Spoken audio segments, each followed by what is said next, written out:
오늘 우리에게 주시는 하나님의 말씀은 로마서 5장 1절에서 5절까지의 말씀입니다. 로마서 5장 1절에서 5절까지의 말씀을 함께 읽어보도록 하겠습니다. 같이 읽습니다.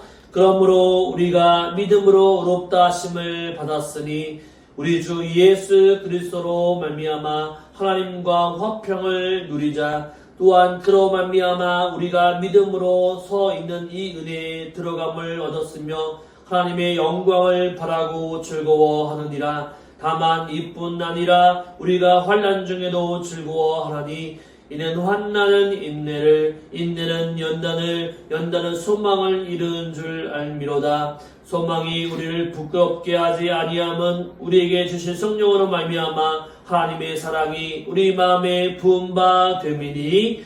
아멘. 오늘 말씀의 제목은 왜 우리는 환난 가운데, 고난 가운데도 기뻐할 수 있는가라는 제목입니다. 여러분 요즘 어떻게 지내고 계신가요? 혹시 우리의 삶 가운데에도 우리 삶이 뜻대로 되지 않아서 힘들어하고 계신 분은 없으신가요? 우리 모두의 인생에는 크고 작은 어려움이 끊임없이 찾아옵니다.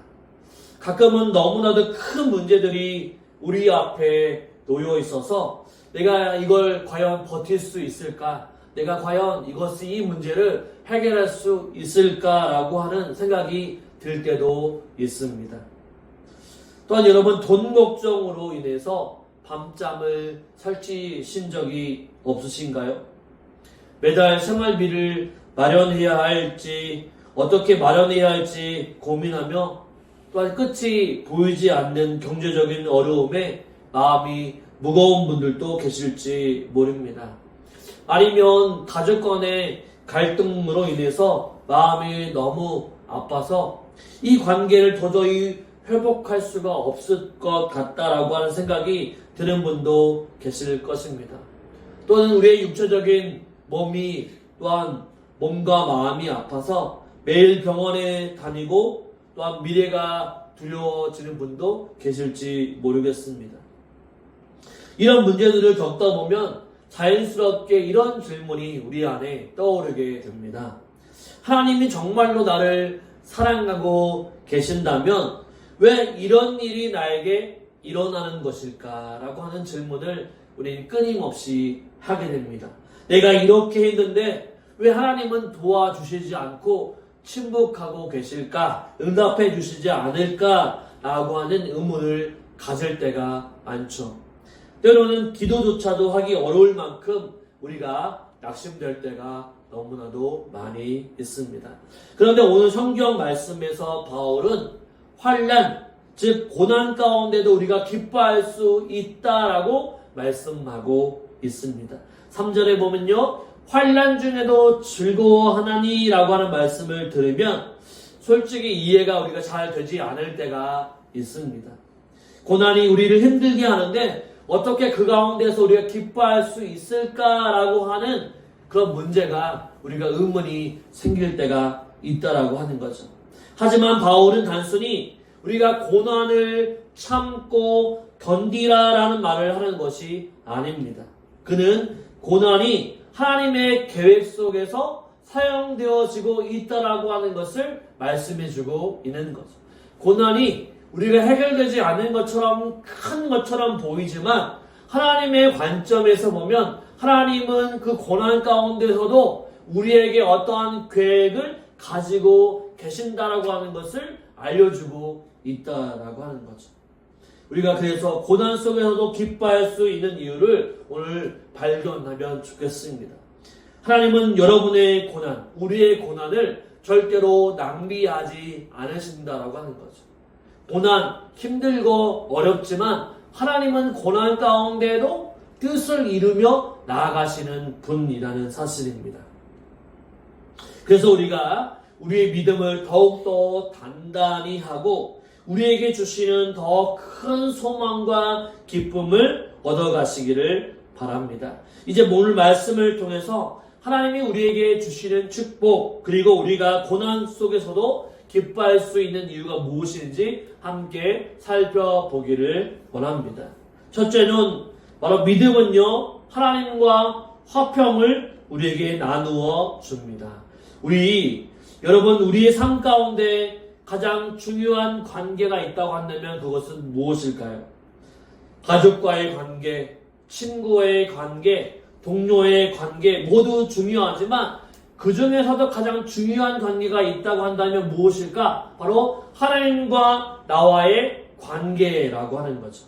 그런데 이 관계가 깨어지면, 사람과의 관계도 깨어지면 힘들고 어렵지만 하나님과의 관계가 깨어져도 마찬가지로 우리의 마음 가운데 바로 어떻습니까? 불안과 두려움이 사라지지 않은 것이죠. 오늘 본문 1절에서 이렇게 말씀하고 있습니다. 우리 같이 한번 읽어볼까요? 그러므로 우리가 믿음으로 의롭다 하심을 받았으니 우리 주 예수 그리스도로 말미암아 하나님과 화평을 누리자. 아멘. 바울은요, 우리가 로마서에서 이거 보고 배웠듯이 바울은 우리가 믿음으로 의롭다함을 얻었다라고 말씀하고 있습니다. 믿음으로 의롭다함을 얻었다. 그러니까 믿음으로, 하나님을 믿는 믿음으로 우리가 깨끗해졌다라고 하는 거예요. 우리의 선행과 우리의 공로로 우리는 깨끗해질 수 없지만 하나님이 보내주신 예수 그리스도를 믿음으로 말미암아 우리는 완전한 의를 얻게 된 거죠. 그리고 그 결과 하나님과 우리가 화평을 누리게 되었다, 평화를 누리게 되었다라고 성경은 말씀해 주고 있습니다. 여기서 화평은요, 단순히 싸움이 없는 것을 의미하지 않습니다. 화평이라고 하는 것은 무엇이냐? 하나님과의 관계가 회복되었다라고 하는 것을 화평이라고 얘기하는 거죠. 관계가 깨어지면 어떻습니까? 우리가 그 사람 보기가 쉽지 않잖아요. 우리 관계적으로 다투거나 시기하면 그 사람을 보기 어렵죠. 하지만 관계가 회복되면 어떻습니까? 또 함께 볼 수 있고 나눌 수 있고 이야기할 수 있는 거죠. 화평이라고 하는 것은 전쟁이 일어나지 않는 것이 아니라 화평은요, 관계가 회복되는 것을 의미합니다.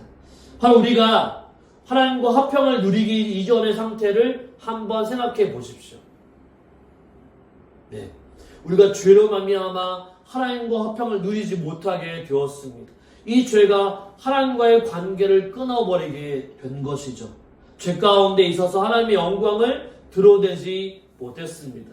그러나 이제 어떻게 되었습니까? 예수 그리스도께서 우리를 위해서 십자가에서 죽으심으로 말미암아 죄의 값을 해결해 주심으로 말미암아 우리가 그 믿음을 통해 하나님과 화목한 관계가 되었다라고 하는 거죠.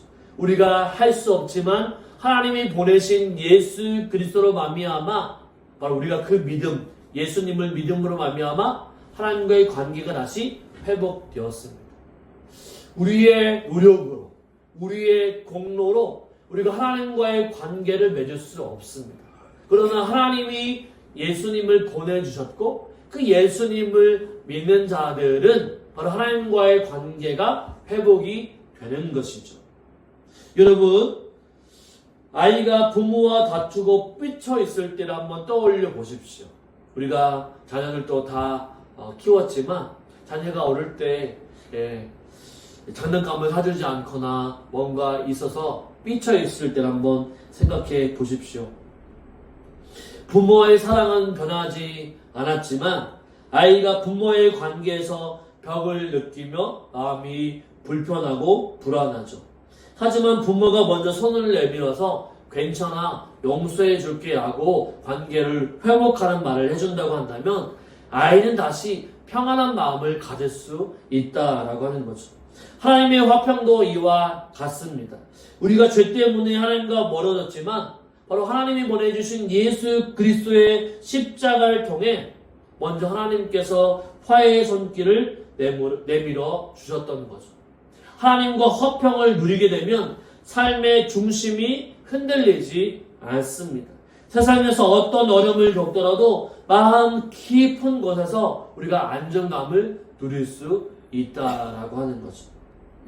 2절 말씀에 보면 바울은 이렇게 덧붙이고 있습니다. 2절 말씀,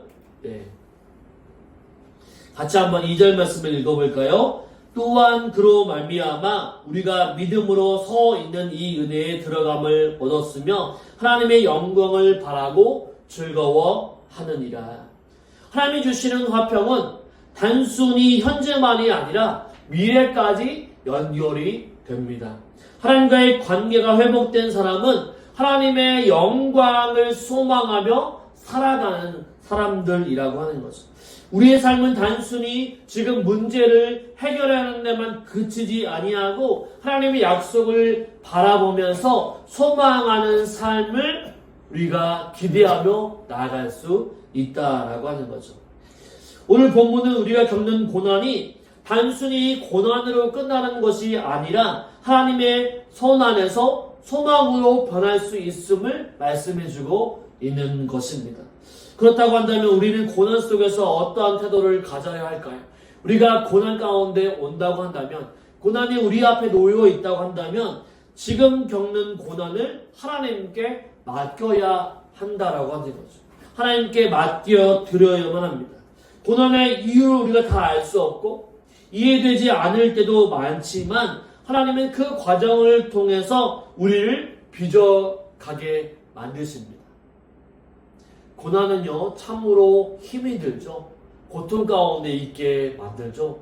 하지만 하나님께서 그 고통도 통제하고 계신다라고 하는 거죠. 하나님이 오실 때 우리에게 고난과 고통을 주시지만 그 고난과 고통 가운데서 우리가 하나님을 바라보게 되면 하나님이 원하시는 쪽으로, 하나님이 원하시는 사람으로 우리가 만들어져 간다라고 하는 거죠. 고난과 고통은 우리가 하나님을 더욱더 믿게 하고 하나님을 더욱더 신뢰하게 하고 하나님을 의지하게 만드는 통로라고 하는 것입니다. 그래서 믿음의 사람으로 빚어가도록 하나님은 끊임없이 우리에게 역사해 주시는 거죠. 또한 고난 가운데 하나님께 맡겨드릴 뿐만 아니라 또한 고난 속에서 하나님의 뜻을 묻는 삶을 살아가야 한다라고 하는 거죠. 고난이 오면 우리는 이렇게 질문해야만 합니다. 하나님, 왜 이런 일이 나에게 일어났을까요? 또한 하나님께서 이 일을 통해서 무엇을 이루시길 원하실까요? 라고 질문해야 합니다. 여러분, 어떤 고통이 있을까요? 여러분 가운데 어떤 부분은 건강의 문제, 어떤 부분은 경제적인 문제, 어떤 부분은 자녀의 문제, 어떤 부분은 여러 가지 관계의 문제 등이 있을 때 이 어려운 부분들은 바로 하나님께서 이런 일들을 통해서 나에게 어떤 것들을 원하고 계시는지를 물어봐야 한다라고 하는 거죠. 관계적인 어려운 문제가 있을 때 나에게 하나님은 왜 이런 일을 갖게 하실까? 생각해 보면서 나중에는 깨닫게 된다라고 하는 거죠. 그 질문들을 통해서 우리의 시선은 이 고난 그 자체에서 벗어나서 하나님께서 준비하신 소망을 바라볼 수 있어야 한다는 거죠. 하나님은 지금도 고난 가운데서 우리와 함께 하시며 그 고난을 통해 하나님의 영광을 바라볼 수 있게 하십니다. 여러분의 현재의 어려움은 하나님의 위대한 계획 가운데에서 사용되고 있음을 우리는 바라보아야 합니다. 여러분, 하나님과의 관계가 회복되면 우리의 삶에 평화가 찾아옵니다. 그리고 그 평화는 단순히 마음의 위로가 아니라 우리의 삶을 변화시키는 강력한 능력입니다. 오늘 또 예수님을 통해 주어지는 이 평안을 찾고 누리며 나아가는 저와 여러분의 삶이 되시기를 주님의 이름으로 축원을 드립니다. 아멘. 둘째로, 믿음은 고난 가운데서도 소망을 만들어냅니다. 고난 속에서도 소망을 만들어냅니다. 고난은요, 우리가 피하고 싶은 거죠. 누가 고난을 좋아하는 사람이 있을까요? 그런데 바울은 오늘 본문에서 우리가 고난을 겪을 때조차도 기뻐할 수 있다라고 말씀하고 있습니다. 우리 3절, 4절 말씀을 한번 읽어볼까요? 같이 있습니다. 다만 이뿐 아니라 우리가 환난 중에도 즐거워하나니 이는 환난은 인내를, 인내는 연단을, 연단은 소망을 이루는 줄 알미로다. 아멘. 여러분, 이 말씀을 들으면 마음속에 질문이 생길 수 있습니다. 고난이 어떻게 소망을 만든다는 걸까? 고난이 오히려 나를 낙심케 하고 좌절하게 만드는 것은 아닌가라고 하는 생각이 듭니다. 하지만 바울은 우리가 믿음으로 하나님을 바라볼 때에 바로 고난이 단순히 고통으로 끝나지 않고 그것을 통해서 소망으로 나아갈 수 있다라고 얘기하는 거죠. 먼저 바울은 고난이 인내를 만든다라고 얘기합니다. 고난을 겪을 때 우리는 자연스럽게 두 가지 반응을 보이게 되는 거죠. 어떤 사람들마다 고통을 만나게 되면 두 가지 반응을 합니다. 또 한 가지는 어떻습니까? 바로 도망치고 싶어. 이 고통의 문제에서 도망치고 싶은 마음이 든다라고 하는 거죠. 너무 힘들어서 도망치고 싶다라고 하는 마음을 가진다는 것이죠. 다른 하나는 고난을 견디며 버티는 것입니다. 하지만 믿음을 가진 사람은 단순히 버티는 것에만 머물지 않습니다. 하나님께서 고난을 통해서 우리를 빚어가신다는 사실들을 깊이 깨닫고 고난 속에서 견디는 법을 바로 배운다라고 하는 거죠. 성경에서 인내는 단순히 고통을 참아내는 소극적인 태도가 아니라 고난을 적극적으로 받아들이고 그 안에서 하나님의 역사를 기대하는 태도입니다. 고난 가운데 있을 때 이 고난을 통해서 하나님은 더 큰 믿음으로 나아갈 수 있도록 우리에게 은혜를 주신다라고 하는 거죠. 하나님은 고난을 통해서 우리의 믿음을 다듬어 가시고 우리의 믿음을 더욱더 강하게 하심으로 우리를 더욱 성숙하게 만드는 거죠. 믿음의 사람들은 고난을 받을수록 어떻습니까? 더 강하게 일어나는 거죠. 바울은 인내가 연단을 만든다라고 얘기했습니다. 여러분, 연단이라고 하는 것을 아십니까? 연단은요, 시험을 통과한 후에 증명된 상태를 의미합니다. 연단. 우리가 철을 녹여서 어떤 검을 만들거나 어떤 낫을 만들거나 또 어떤 호비를 만들거나 했을 때 한 번 불에 들었다가 남겨서 딴딴딴 뚫리고 한 번으로 끝나는 것이 아니죠. 더 몇 번 들어가면 더 강한 철이 되고 더 강한 쓸모 있는 것이 되는 거죠. 단단하게 만든 거죠. 바로 연단이라고 하는 것은 그것을 얘기하고 있습니다. 마치 금이나 은이 불에서 정련이 되듯이 우리의 믿음도 고난을 통해서 더 정결하게 만들고 시험을 통과하여 그 믿음이 진짜인지 가짜인지 알 수 있게 된다라고 하는 거죠. 예를 들어 보겠습니다. 이 운동선수가 시합에서 좋은 결과를 내기 위해서는 반복적인 훈련을 통해서 체력을 길러내야만 합니다. 그 훈련이 때로는 고통스럽고 힘들겠지만 그 과정을 통해서 근육이 강화되고 경기에서는 더 좋은 성과를 만들어내는 거죠. 우리의 믿음도 마찬가지라고 할 수 있습니다. 고난을 겪을 때 우리의 믿음은 더욱더 단단해지고 더욱더 큰 하나님의 일을 감당할 수 있도록 우리를 단련하게 만든다라고 하는 거죠. 우리의 인생도 한번 보십시오. 우리의 인생도 화초 안에 있는, 온실 안에 있는 화초는 밖에서 잘 자라나지 못합니다. 밖에 내놓으면 금방 죽죠. 하지만 밖에서 자란 화초나 식물들은요, 봄도 지나고, 여름도 지나고, 무더운 여름도 지나고, 가을도 지나고, 또 추운 겨울도 지나면서 연단되어져 가고 생명력이 길 수밖에 없다라고 하는 거죠. 인생의 고난을 겪지 않은 사람과 고난을 많이 겪는 사람은 인생을 대하는 태도가 너무나도 다르다라고 하는 것을 우리는 잘 알고 있습니다. 고난과 고통은요, 우리가 그것을 이겨내는 사람은 더 큰 고통도 이겨낼 수 있는, 버틸 수 있는 힘을 가지고 있는 거죠. 또한 연단은 우리에게 소망을 만들어냅니다. 여러분, 소망이 무엇입니까? 소망이라고 하는 것은 좋아지기를 바라는 마음 정도가 아닙니다. 성경에서 소망이라고 하는 단어는 바로 확신과 믿음 위에 서 있는 것을 말합니다. 하나님의 약속이 반드시 이루어진다라고 하는 믿음 안에서 이루어지는 소망이라고 하는 거죠. 성경에 나오는 하나님의 말씀, 우리가 믿음으로 살아갈 때 하나님께서 바로 좋은 상급을 주시고 우리를 그 말씀대로 이끄신다라고 하는 그 말씀 위에 서 있는 것을 말합니다. 바로 고난을 통해서 우리의 믿음이 연달될 때 우리는 하나님이 우리의 삶을 붙들고 계신다라고 하는 사실을 분명히 안다라고 하는 거죠. 우리는 힘들고 어렵지만 우리의 시선을 하나님께 고정하며 나아갈 때 우리의 고통과 고난은 현실에만 묶여져 있는 것이 아니라 하나님의 역사를 바라보며 나아갈 수 있게 된다라고 하는 거죠.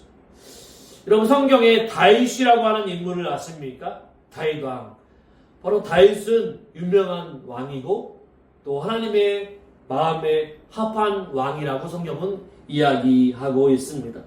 그는 어린 시절에 사무엘 선지자에게 기름 부음을 받아서 왕이 될 것이라고 하는 약속을 받았습니다. 그러나 그 약속이 이루어지기까지는 긴 시간이 필요했습니다.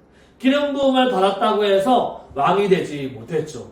왜냐하면 다윗 왕이 이기 전에 사울이 지금 왕이었기 때문입니다. 사울 왕이 바로 다윗이 왕이 될 것이라고 하는 것을 알았기 때문에 시기심을 가지고 다윗을 죽이려고 했죠. 그래서 다윗이 그 죽음을 피하기 위해서 광야에서 도망가기도 하고 다른 나라에 미생차하면서 그렇게 도망갔던 모습들을 볼 수가 있습니다.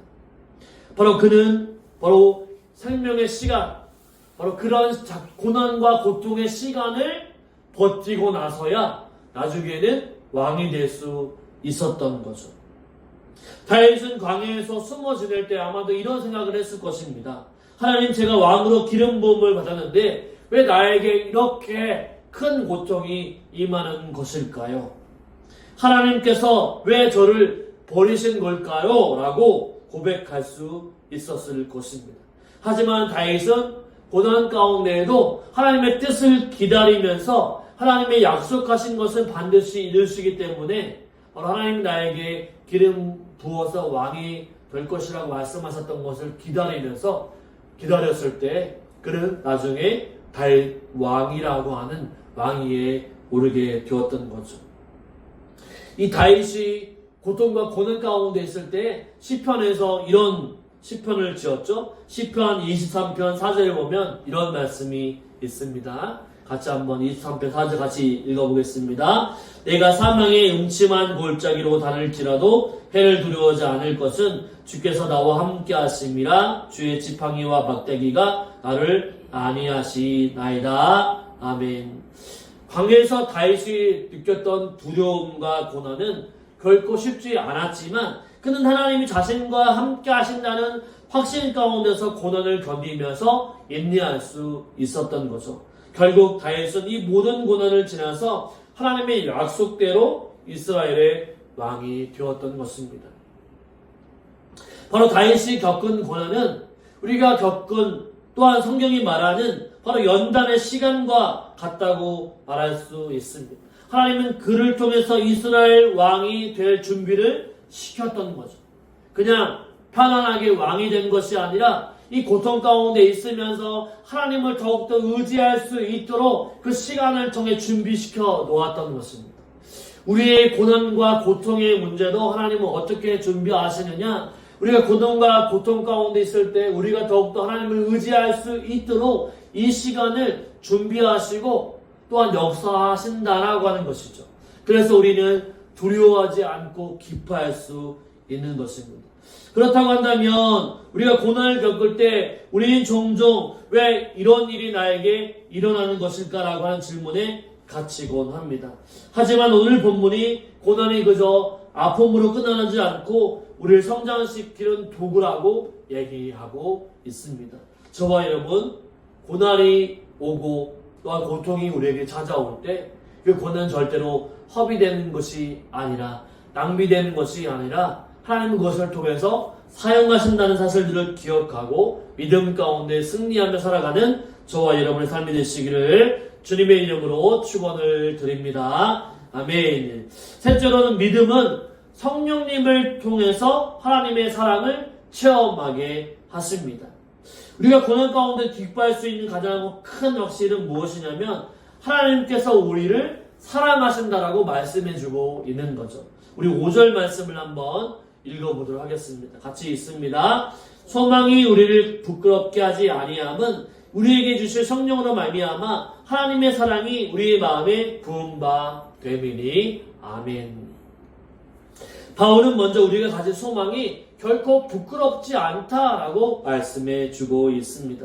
여기서 부끄럽지 않다라고 하는 표현은 우리가 가진 소망이 절대로 헛되지 않다라고 하는 거죠. 세상의 소망은요, 종종 실망으로 끝나는 일이 되기도 합니다. 우리가 기대한 일이 실패하거나 믿었던 사람이 나를 배신하게 될 때에 세상이 주는 소망은 흔들릴 수밖에 없습니다.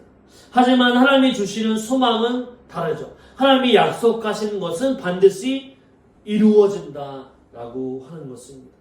하나님은 거짓말하지 아니하시는 분이시죠. 그렇다고 한다면 우리는 어떻게 하나님이 약속하신 것을 바라보면서 소망할 수 있는가? 그 근거는 무엇인가? 라고 하는 거예요. 바울은 그 답을 분명히 5절에서 얘기해 주고 있습니다. 우리에게 주신 성령으로 말미암아 우리가 하나님의 사랑이 우리 마음에 부은 바 됨이니 라고 말씀하고 있습니다. 하나님의 사랑이 단순히 머리로만 인식하는 지식이 아니라 바로 성령님을 통해서 우리의 마음에 경험이 된다, 체험이 된다라고 말씀해주고 있는 거죠. 성령님은 하나님이 우리를 얼마나 사랑하고 계시는지를 깨닫게 해준다라고 하는 거죠. 바로 성부 하나님, 성자 예수님, 성령 하나님이 삼위일체로 계시는데 성령 하나님은 우리에게 하나님의 사랑이 얼마나 큰지를 알게 하고 깨닫게 한다라고 하는 거예요. 바로 여기서 부어졌다라고 하는 말은 넘치도록 가득 채워졌다라고 하는 거죠. 여러분, 하나님은요, 하나님의 사랑이 고난 중에서도 결코 변하지 않는다라고 하는 것을 우리에게 알려주고 있습니다. 우리가 고난 속에서 낙심하지 않을 이유는 고난을 통해서 하나님의 사랑을 바로 증명하는 것이 아니기 때문이죠.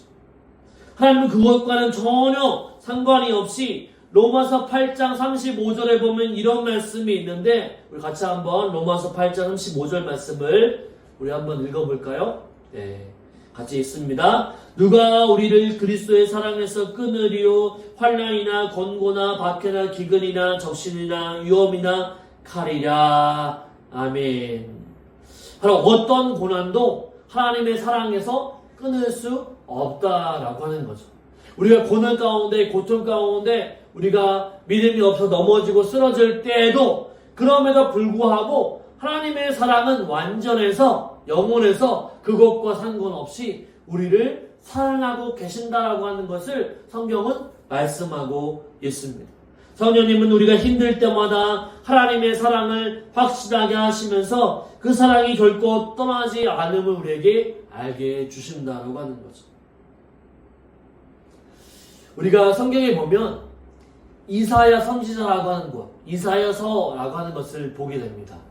66장이라고 하는 긴 성경이죠. 거기에 보면 이사야서는 이 이스라엘이 바벨론이라고 하는 큰 나라에 포로로 잡혀가게 됩니다. 그런데 하나님께서 이 이사야를 통해서 이 포로로 잡혀가는 것을 예언하게 하고 또한 다시 70년 만에 바로 다시 돌아오게 된다라고 하는 회복의 말씀을 예언을 하게 되죠. 그 말씀들이 이사야서에 나오는데 바로 이스라엘을 향해서 하나님께서 이스라엘을 죄 가운데 있어서 그를 바벨론이라고 하는 나라의 포로로 잡혀가게 해왔지만 그럼에도 불구하고 하나님은 이스라엘을 사랑하신다라고 하는 것을 성경을 통해 기록하고 있습니다. 이사야 43장 4절에 보면 이런 말씀이 나오죠. 같이 한번 우리 읽어보도록 하겠습니다. 네, 이사야 43장 4절 말씀 같이 읽습니다. 내가 내 눈에 보배롭고 존귀하며 내가 너를 사랑하였은즉 내가 내 대신 다른 사람들을 내어주며 백성들이 내 생명을 대신하라니. 아멘. 그들은 고난 속에 있었지만 하나님은 여전히 그들을 사랑하고 계신다라고 하는 거죠. 포로로 잡혀가서 바벨론이라고 하는 포로 생활을 하는 가운데 있지만 하나님은 여전히 그들 이스라엘 백성들을 포로 가운데도 역시 지금도 여전히 사랑하고 있다고 하는 것을 성경은 말씀해주고 있죠. 여러분 이렇게 얘기할 수 있습니다. 우리가 고통과 고난 속에서도 하나님이 나를 사랑하시지 않는 것 같아 라고 생각할 수 있지만 전혀 그렇지 않는다라고 하는 것. 성경의 말씀은 우리가 하나님의 자녀이기 때문에 고통과 고난 가운데 있을지라도 하나님은 여전히 우리를 사랑하고 계신다라고 하는 거죠. 그것을 어떻게 할 수 있느냐? 성령님이 우리를 그렇게 깨닫게 하신다라고 하는 거죠. 여러분 우리의 삶에도 어려움이 찾아올 때 성령님이 우리 마음속에서 하나님의 사랑을 다시 일깨워 주십니다. 하나님께서 우리를 붙드신다는 사실들을 확신하면서 그 변함없는 사랑을 경험하시길 바랍니다. 우리가 고통과 고난 가운데 있을 때 하나님이 나를 미워해서 그 고난과 고통 가운데 서 있게 하시는 것이 아니라 그 고난과 고통 가운데서도 우리를 더욱더 믿음 가운데 나가게 하시려고 우리를 고통과 고난 가운데도 있게 하시고 우리를 끝까지 붙잡아 주시면서 하나님의 사랑을 부어주신다라고 하는 것을 기억하고 고난이 왔을 때, 고통이 왔을 때에도 언제나 우리가 기뻐할 수 있는 믿음으로 승리하며 살아가실 수 있는 저와 여러분의 삶이 되시기를 주님의 이름으로 축원을 드립니다. 아멘.